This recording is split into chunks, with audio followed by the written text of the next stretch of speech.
Okay, episode number 3. Welcome back if you've watched any of the other ones. As always, we're not affiliated with the club. We're just two fans from Brentford who just are going to chat about football for maybe half an hour. Who knows? We'll see how we get on. But that's it. The 2025-2026 season is all done and dusted. 12 months ago, I think as Brentford fans, there was a lot of anticipation about how this was going to go. It was a fire sale, really, wasn't it? At the end of the season, we lost.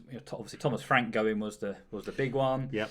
We lost our keeper. We lost our captain. We lost our talisman, striker Brian Buemo, and we lost Whistler as well. And half the backroom staff. And all the backroom staff. So I think, really, the pundits, the fans, I think we all naturally had a bit of anticipation about where this one was going to go. But that's it, done and dusted. 12 months on, we've got all the answers. Arsenal win it, obviously, but Brentford finished in 9th place, which is absolutely fantastic. Yeah, a miss out on Europe by 3 goals. Yeah, or a point that we could have had. And we should have nicked it at Liverpool at the end. Yeah, but yeah, to finish 9th and to even start dreaming of going into Europe, I think and it clearly shows again the ambition of the club moving forward is completely on the upward scale. They're really looking to move on, and again bringing a rookie manager, and someone even Brentford fans thought, this isn't going to work. You're a set piece coach, bar 1 point. Could have easily been in contention for manager of the season, and still should have been. The missing on the European plays probably hindered that. And I think they're always going to give it to Arteta, in fairness, aren't they? But yeah, I mean, what a season Keith Andrews has had. And we would have snapped your arm off for this. 9th place, we had a total of 53 points. So played 38, we won 14, we drew 11, we lost 13, plus 3 as a goal difference, 53 points. It's fantastic. It is. And you say if we would have taken, let's be honest, we'd have taken 15th. Yeah. We'd have taken 16th. Well, anything but a relegation scrap really was decent, wasn't it? And I think, and I've said it previously, you always look at the start of I do look at the start of the season. You always assume the teams that are coming up are going to struggle, and especially the team that's come up via the playoffs. And Sunderland have gone the other way and have actually got into Europe. Well, massive kudos to them. Absolutely. And in fact, I think I said it before, they reminded me of our season when we came up via the playoffs. You're immediately everybody's favourites to go down. Of course you are. That's the way some bookies don't often get it wrong. And the gap is clearly growing. The teams that are coming up are clearly struggling and finding it tough. Wolves struggled, didn't they? And Burnley. But I mean, I think really going back to Sunderland, I think when we talk, we're obviously a bit biased with Keith Andrews and looking, but what Regis Lebris has done over at Sunderland, I mean, that's an unbelievable season for them. It's more of a case to make him manager of the season, even over Keith Andrews. I personally, between those two, I think what they've achieved with the budgets that they had, what the expectations were at the start of the season, and some of the scouts they've picked, we've picked up along the way, and they've picked up along the way. And I think we had Sunderland as I think it was our 3rd game of the season at the Stadium of Light, and you went, didn't you? I think I'm sure you went to that one. Yeah, me and Rich went, but again, see that was a game that, again, looking back on, it changed on a penalty kick. We had a penalty. Sharda missed it. Yeah. And it was another almost straight down the throat of a keeper, and from that moment you could see Sharda's confidence drain out of him. Yeah.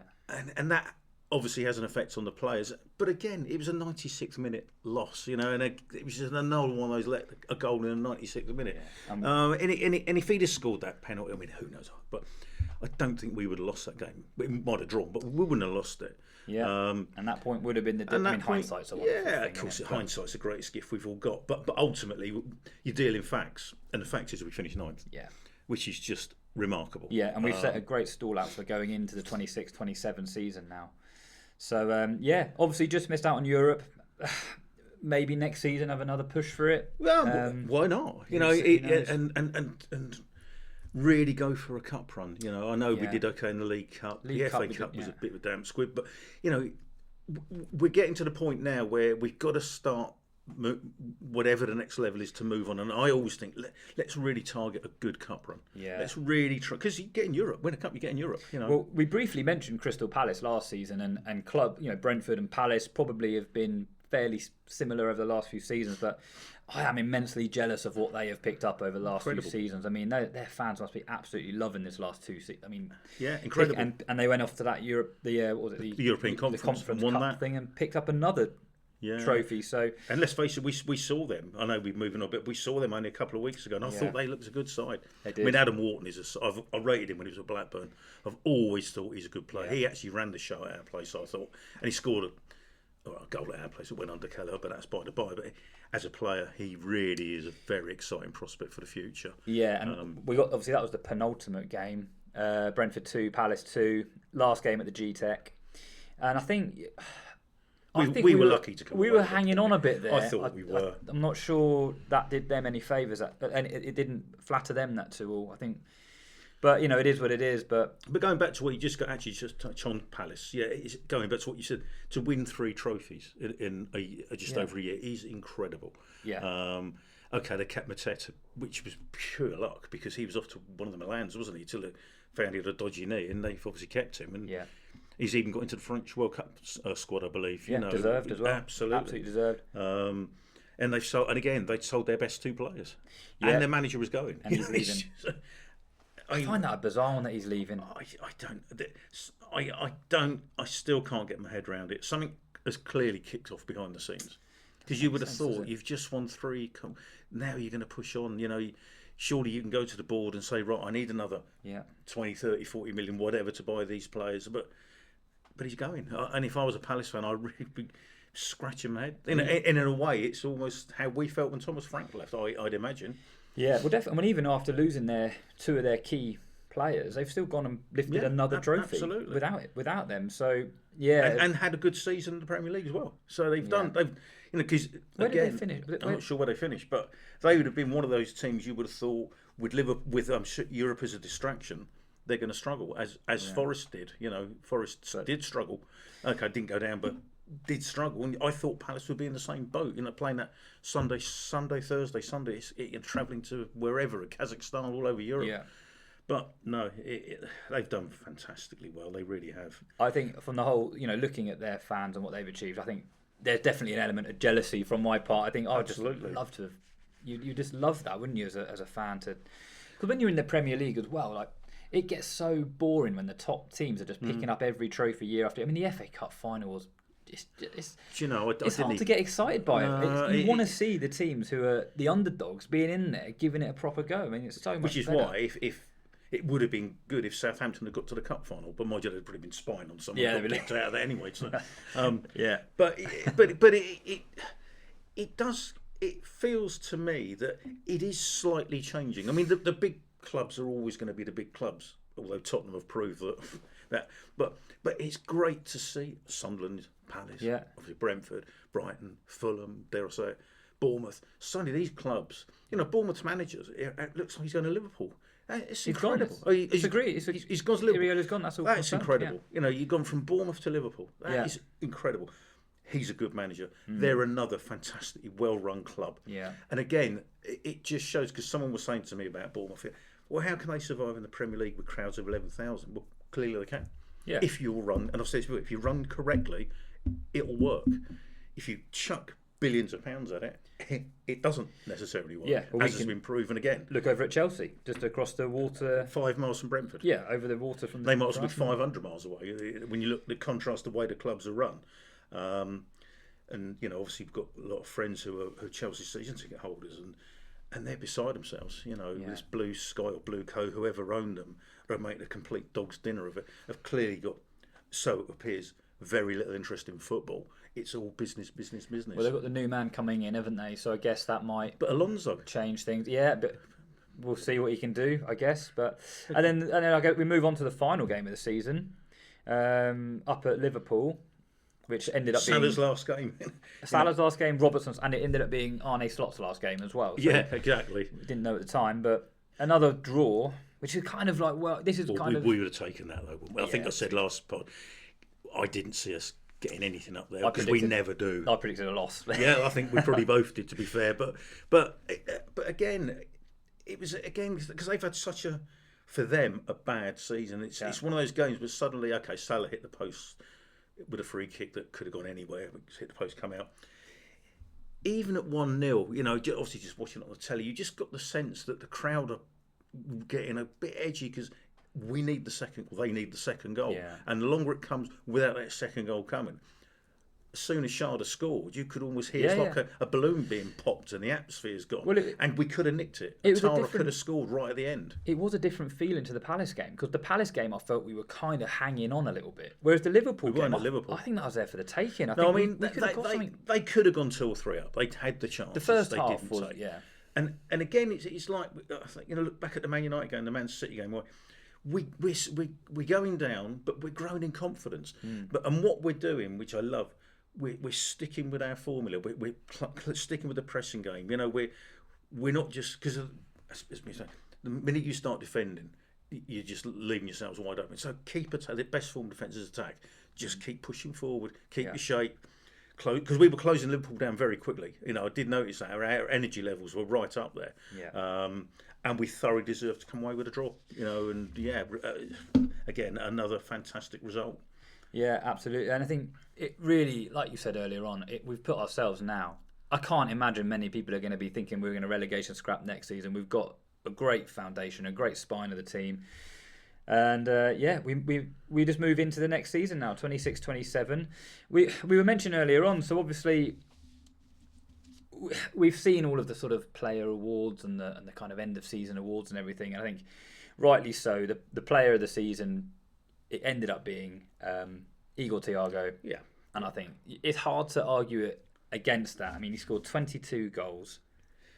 He was the main talisman, wasn't he? I mean, he's got himself in the Brazilian squad. He's he scored for Brazil a couple of days ago. I think you sent me the he scored. He scored twice now. I think 2 penalties, an assist as well the other night. I said before, for me personally, it was Kelleher. But let's do that then. So that it was it was Thiago. We picked our own sort of our own, because we've been on the touchline. We've been on the sidelines watching the games. We tried to pick some moments, some things that weren't the official Brentford FC awards. We've done our own. So you just mentioned there. So your player of the season, then you're going for Kelleher. Kelleher. Absolutely, I think he's been fantastic. He's hit the ground running, and I think as well when Flecken left, because again Flecken was very Marmite. He really was. People weren't sure about him, but his sort of turning point was we had Man City at home, and he made save after. I know we lost the game. He broke a record. He made save after save after save that night, and suddenly his confidence is back. The crowd are singing his name, and suddenly from that moment he almost elevated himself to being a really good goalkeeper.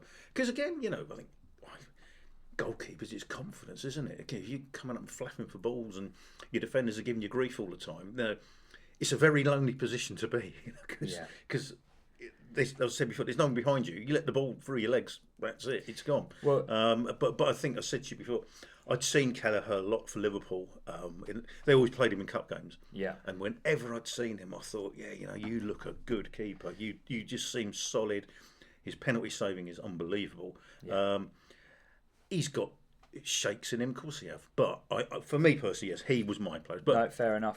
And he was playing second fiddle to Alisson, which of course he was. He is a number one. Yeah, I mean, he deserved that shot, and I'm so glad he came, because the Flecken one was frustrating, because like you said, he did find his form. He started to become a really solid keeper for us. Yeah. And then he's off. He didn't last that long at all, really. I mean, so hopefully, going into the next season, Kelleher, he can stick with us, but he's going to be one of those players though, because keepers are they go for such a premium if you've got a good one. He is going to be one of those players that we're going to be having to desperately hang on to, because those big teams all across Europe are going to be looking at a keeper like him thinking he's the man. We need well, you say again, go back to Flecken. He went to Leverkusen and they're in the Champions League. A team like Leverkusen don't pick keepers and then chuck them into Champions Leagues. You'd like to think Kelleher's, how old he is, but he must be quite a young man. He's got a young family now. Hopefully he's settled if he is moved to West London. But again, everyone's got a price. If someone comes in with 40-50 million for him, he's gone. But then Valdemarsten he looks all right. He did all the cup games, didn't he? He looked decent. He's Iceland's number one keeper. So. But again, it's just showing because we're now looking the way we're looking with Brentford. You need cover in every single position. Yeah. You've got to have 2 quality left backs, right backs, kick, whatever. Someone to just jump in. Yeah, and absolutely. Do it. Well, I mean, that kind of, I suppose, brings me to my player of the season, who I went for. So again, I think Thiago is the obvious choice, but I went for Mikkel Damsgaard. I think he's been really solid this season. I think he played 32, 4 goals, 4 assists, was a regular in the team. Someone of his size and stature that doesn't look like they should be able to play football the way he does, but once again he's proved he had a bit of a knock. He was wearing a strap-in on his knee for big parts of the season. Yeah, he had a bit again. His wife or partner had a baby, and I thought he went off the boil a bit, but that's totally understandable. You've got a young family, and that changes everything. But yeah, as a player, he's a Rolls Royce of a player. And as you say, there's nothing of him. But then you look at someone back in my Johan Cruyff. There was nothing of him, and one of the greatest footballers you'll ever see in your life. And Damsgaard, but his vision, his vision, and he's always looking forward. He's always looking for the people in space. But you could give it to a number. Well, of there players. was a few I was looking at, but I just think from where I was sat on the side and stands, I thought he just consistently was good throughout the season. So so I guess we're trying to not just have the obvious one, but that's what I went for. So then the next one, the official Brentford FC Young Player of the Season, they gave it to Coyote. Now I think it's very, very hard to. I mean, he deserved it, didn't he? I mean, he was. Since he's come, he's come along, and he's just a breath of fresh air. He's so exciting to watch, isn't he? And the thing I love about him is the unpredictability. Yeah, he gets the ball, and you have no idea. No. I'm not sure if he's got any idea what's going to happen. Sometimes he's like in the middle having a shot, and his energy levels are off the scale. Yeah, he's just unbelievable. He just has got one hell of a motor in him. But. And again, I'm just, and again, I know it's only rumours, but I'm just starting to see people getting linked with him, and it's the silly season now, and I get that. But anybody now at Brentford in the Premier League who does well is going to be looked at by the giants of Europe, and if he goes on to a Juventus or somewhere, because he is Italian, obviously. But he's got that ace up his sleeve that he can throw. He can throw it in like a corner. I mean, absolutely, and what a thing that is, It is exactly that. It's another corner from way out, and he delivers it the way that Delap used to. It's got quite a low trajectory. Low trajectory. It's not loopy. It's coming in. Absolutely rifled in, like it comes in like you've kicked it. It's unbelievable. And the mayhem it causes. And it's all right. The pundits going, I don't care. If that's it's brilliant. It's absolutely brilliant. I love it. 100%. And you have to play to your strengths, and if that's a strength you've got, because let's face it, let's just say he went to Juventus. Are you telling me Juventus wouldn't utilise that? 100%. Like we do every single time. Absolutely, they would. So no, I mean, it was me personally. I'd have given it to Yarmo. I think Yarmo's been outstanding. I think we've seen him develop over the years. He's come as a young man from Ukraine, and I just thought he's obviously bulking up a bit now. Yeah. Again, he's got his energy levels are getting up there now, and I thought when he stood out was towards the end of the season when Vitali was injured, and he just stepped into that role, and I thought he's just one I look at now for the future, and he's getting better by the week. Yeah, he looks like a proper athlete, doesn't he? Oh, he does. He really does. Really solid looking fella. Yeah. But Yarmo has been great. He scored as well this season. His first goal for the club. Delighted for him. And he just looks. He's one of those. He looks like he's enjoying himself. Yeah, he really does. And yes, he makes mistakes, but that's personally I'd have given it to him. Yeah. But I've got a massive soft spot for Yarmo because a couple of seasons ago, I think when he was still a kind of fringe player, he came on in the Premier League. Me and my son were stood right down by where the dugout is, and he came over with. Who did he come over with? Konak, was it? Konak, yeah. Konak and Fabio Carvalho. The three of them came over to have some photos taken with my boy. And Yarmo gave my boy Jamie his shirt, that's unbelievable. So we got that framed upstairs. Yeah. So we've all got a soft spot. For him for that one because it was unbelievable. So I think they were the two only contenders, though, wasn't it? Because I think for young player, to be qualified as a young player, you have to be below the age of 23. At the start of the season, I think so. And again, I'm not sure if Donovan will be young enough, but he didn't play enough. Although what I've seen of him in flashes, he does look good. But I think we've not seen enough of him. But he's again one for the future anyway. But for this season, Coyote and Yarmo definitely were the two standout young players. 100%. So then one was goal of the season. which was, I think they gave it to. Did they give it to? Who did they give it? I can't remember who the official one was now. Was it Jensen? I think it was Jensen against Man United. Man United. One, right, that was the third goal. It was come from outside the box, and he stuck it in from about corner. 20 odd yards out. Yeah, so that was I'm pretty sure that was the official goal of the season. So again, doesn't surprise me. Yeah, it was great. But for me personally, it was a goal I touched on. In fact, it's pretty my game of the season. I still think our victory away at Newcastle was remarkable, only because of our record there over the past. And I know they've had a bit of a tough season at home, but we went one down. But I thought the equaliser, it was a fantastic run from Atara. A ball that was whipped in. It was just fantastic. Right on Yanel's head. And Yanel's done the exact right thing, headed it straight back where it's come from. And that got us back into the game that we eventually went on to win. For me, that was just the move for the goal was fantastic. Yeah. It really was. And it's the cross. The cross is any winger on the continent's put that across. You'd be going, oh, look at that. Dango could have been up there for the sort of alternative player of the season. Yeah. Hit the ground running from his move. He's been unbelievable. But yeah, no, that I think that was a great goal. And like I said, the Newcastle game as a whole. I went for a non-Premier League goal for mine actually. So I went for the 16th of September, one of our early games in the EFL against Aston Villa. A player who, Aaron Hickey, he's been a bit unfortunate with injuries again. But he scored a goal. I think it was Onyeka. Long throw from Onyeka. It sort of bounced around. It bounced out to Hickey, and he's hit it right foot on the volley, straight into the top left corner. And yeah, I just thought that was a cracking finish from a player who doesn't score many. No, you won't as a right back. But from a player who's bit of an injury. He's had a nightmare with his injuries. Bit of an injury, sort of riddled player, isn't he? But he's got himself into the Scottish team. And he's going to the World Cup. He'll be starting. Truly deserved. Yeah, absolutely. Great player, young player. I think he's going to hopefully, will stick around with us for a bit longer. But yeah, it was great to see him getting a goal after the injuries he's had. So yeah, I just thought that was an alternative one to the official one that I went for. But you could look back at loads of the goals. There's quite a few good ones, to be fair. Yeah. I tried to avoid Thiago's goals as well because he's got all the awards elsewhere. So I thought I'd give it to. Perhaps next season we'll even come up with a trophy and present it to someone.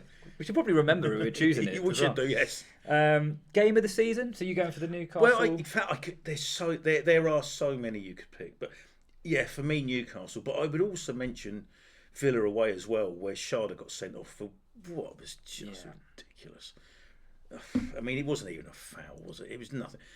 And we went up, and within 45 seconds, we've scored a tower again. Yeah. And again, Villa were flying, going for Champions Leagues and all that. But so that's a double on Villa and a double on Newcastle. And Newcastle for me, but special mention for Villa away. I thought that was a very good result. Yeah, Villa at home was a good one as well, because I think that was Dango scored in that one as well, didn't he? That was our first home game of the season. First home game of this season. But then Villa at the start of the season couldn't buy a win. They were rubbish, weren't they? I think they went 5 without a win, so they really were. Yeah. And yet now they finished in the Champions League. But it was good because we obviously lost to Forest on the first game, which was a close one. And then Well, it wasn't close. We were awful. Wow. It was 3-1. We were 3-0 down at half time. We were all over the place. Maybe I'm looking at that. I was watching that with my friend Huveno, who was a Nottingham Forest fan. I think we got left on 85 that was behind the sofa stuff. Yeah. But no, then a week later we beat Villa at home 1-0 and off we go. But for my game of the season, so I've gone back to October and I went for the 3-2, Brentford 3, Liverpool 2. Yeah. Goals from Thiago, Sade and Dango. I think, whenever you're playing, we mentioned before, our record against Liverpool isn't great, but our home record isn't bad. No. And you go into these games always just thinking, if we can get anything out of it, it's a great result. But we absolutely matched them all the way, and we were good for the win. In fact, when you look at it, because you're right, when you look at our record against Man United at home, our record against Liverpool at home, our record against Chelsea at home, they're very good. They really are very good. And ultimately, especially someone of my generation, Liverpool, they're still a massive club.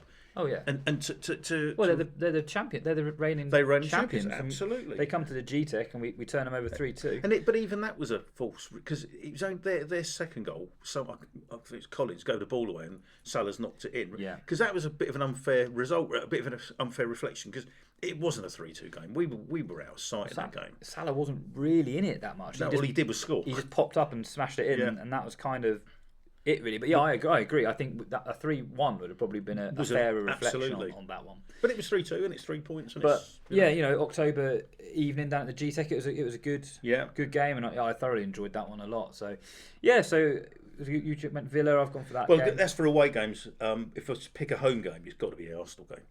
To go toe to toe with the champions. Yeah. And let's face it, we could have nicked it at the end. Yeah. Okay, they could have possibly. I thought we were absolutely toe to toe with Arsenal. That was a late one. That was an evening game. That was an 8 o'clock on a Thursday night or a Wednesday. It was 8 o'clock on a Thursday night. That's right. Yeah. And Keane Lewis Potter equalised deep into the second half. But I just thought we absolutely went for them. You know, we didn't give them a second. And to be fair, I think even Arteta said we've come out of that and with a well-deserved point. So for home game for me that would be the one. No, fair enough.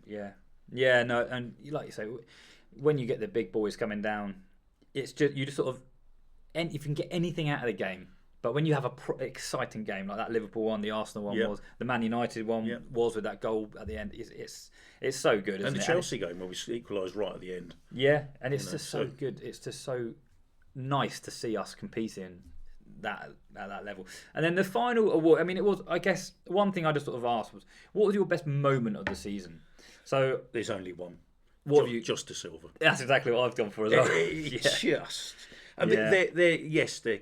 There's probably hundreds you could choose, but just to see a player who's been out of the game for 2 years, pretty written off by everybody. Yeah. And, to show again that the club have stuck by him and also in his own mindset to get himself back up there. I think I said before, when he was warming up, the noise was unbelievable. Just seeing him warm up and the reception he got when he came on, his hairs on the back of the neck stuff. And now they've awarded him with an extra year in his contract. And it just shows, again, I think how well the club is run with caring for people, looking out. Because the easy thing would have been to him, pay your contract off, thanks very much. Yeah. But no, they didn't. They've stuck with him. And that was, to me, the standout moment of the season. I went for exactly the same one. And I think him coming back, it's almost going to be a bit like when Thiago came. Like he was already a Brentford player, but we just haven't seen them for a season or couple of seasons. It feels like a new signing coming back. And if he can get a run, he was such a good player for us before. I really, really hope. And he's left-footed, isn't he? And he's got a sweet left foot on him. Yeah, absolutely sweet left foot. And the thing is as well, if you were a young player coming up and Brentford were looking at you, wouldn't you think, well, okay, let's look at the way this club's run. They're not just buying in players and shipping them out on loan all over the place. We're actually developing players. We're nurturing them. We're bringing them along. And ultimately, with a mindset that if you do well here, you're going somewhere else for mega money. Yeah. And your career will go on the up. So, if you were a young man, I mean, again, I've used the example before, Ollie Watkins. I believe we were after Ollie Watkins 2 or 3 years, and we were up against much bigger clubs than Brentford are. Derby, Reading, who were a bigger club then, or possibly now, I don't know. But no, Brentford persisted with him, and what they gave him was, you will start every single week. Yeah. And we will build around you. And it clicked, he came, the rest is history. Yeah. He got to the World Cup. Yep, off to the World Cup. So. He's been a fantastic player for Brentford and been a fantastic player for Villa. And still is. You know. And he's the story. If you were a young kid coming through, I would say, look at the Ollie Watkins story. Look how Brentford had developed him, nurtured him, sold him for 30, 40 million quid. Exeter got a massive kickback from that as well. Yeah. Everything's done correctly all the way down the line, and it's great to see. It's obviously not good to see your players get sold, of course it isn't. But then, Brentford being Brentford, there's always a plan B. So Ollie's gone, Ivan Toney comes in, So there's that way the whole club is structured and run is clearly the right way forward. And hopefully, like you say, the players who are looking at where to go, where to move their career, I think it's got to be a tempting offer, isn't it, to come and to be based in London. I mean, it's easy to go to Tottenham, Chelsea, and just sit in reserves and pick up however much. But that's not much ambition, is it? Come to somewhere like a Brentford where you will start every week. We will start building around you and other players like you, and as has been proved, it works. Yeah. So I suppose there's two more things. I suppose going to the World Cup, that's going to be the next thing. We've got 4 You thought it was 6, I thought it was 6, but it's 4 players. 4, yeah. 4 players going to the World Cup. So we got Jordan Henderson, we got Aya, we got Aaron Hickey, and the main man. Absolutely. You got Thiago deservedly getting his slot in the... 4 players going to... I mean, just think of that for a second. 4 Brentford players going to a World Cup. It's just... And we're scattered amongst other teams as well, like with Ollie Watkins and, Conser and other players. So and Ivan Toney. So, so 4 players. I mean, unbelievable, really. It's the stuff of dreams. I'll definitely try and keep an eye on all of the games where... It really is the stuff of dreams. It's just... And again, getting Jordan Henderson, persuading him to come back, it's great to have the older head amongst the squad, because obviously Norgard went. You think, well, where's the experience? Well, he's coming. There's your experience. Players like Yarmulek, who we mentioned, who are in maybe a similar kind of position. Those two have played together quite a bit. I mean, if you're a player like Yarmulek, looking at a Premier League winner, Champions League winner, international, absolutely played alongside you. And he's talking all the time. Yeah, he's giving you advice all the time. He's always looking around, and it's just. Well, I often see as well, because I mean, I'm often at the stadium right till the very, very end, even when all the fans have gone. He is one of the players that when they're doing their kind of warmed out, he is often the last one out there doing his running up and down. That doesn't surprise me. Up and down, and he's 38 to 7. Was he? 36, whatever he is. But he's out there. I mean, the younger. I guess when you've got youth on your side, you do recover better. You do recover quicker. But what a professional! He's out there. He does his interviews. He's always giving his shirt. I know he got a bit of stick after the Liverpool game, and I didn't really see what happened so much there. I know the Besotted podcast were getting a bit animated about him, weren't they? I didn't actually. Apparently, he was applauding. Well, apparently from what I can gather from people who were there, when the Liverpool players went up to applaud the Kop, their own fans did, he went with them. He was their captain when they won the Champions League. He was their captain when they won the Premier League. He did come to the Brentford fans, and I think the feeling was he should have come to the Brentford fans first.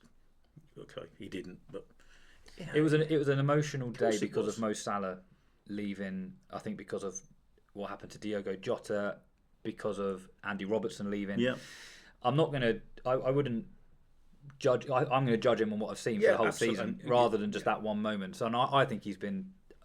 He's come and done a job professional. For us. I think he's done a really good season. He scored as well. Got a goal. Yeah, he did. He's come. In a way, he's almost the Christian Eriksen signing. He's come. Yeah. He's done a job for us. His heart's. Lord, it's not Brentford, but he's come and done a job for us. So then what more do you want people to do? Yeah. He's not let us down. We all know his peaks behind him. Yeah, his best days were in a Liverpool shirt. We have to be honest about that. Absolutely. That's just how it is. But I reckon he'll get another season. Do you think I thought so. I can't see why he would go anywhere else now. No, I wouldn't have thought so. So yeah, it's. Anyway, we're going a bit over time here. So do you want to wrap this up just by? I'll just ask you what you think about for next season. I mean, we're going into next season. Where do you reckon? What do you reckon? What's your heart telling you? Well, I would say, going back to what I said, got to be looking at a top 10 finish again. Yeah. And a really decent cup run in one of the cups. I think that's what everyone would love that, wouldn't they? Yeah. I'd love to go to an FA Cup final. I'm 65 this year. I've never been to a cup final. I'd love to go to an FA Cup final. Yeah. Yeah. So I reckon we're going to be in and around where we were this season again. I reckon, 9th is an unbelievable finish, but just a few more points here and there could secure a European space. So I think we've got a top half finish in us. It's just try. I know it's easy to sit here. Just try and stop conceding last minute goals. Yeah.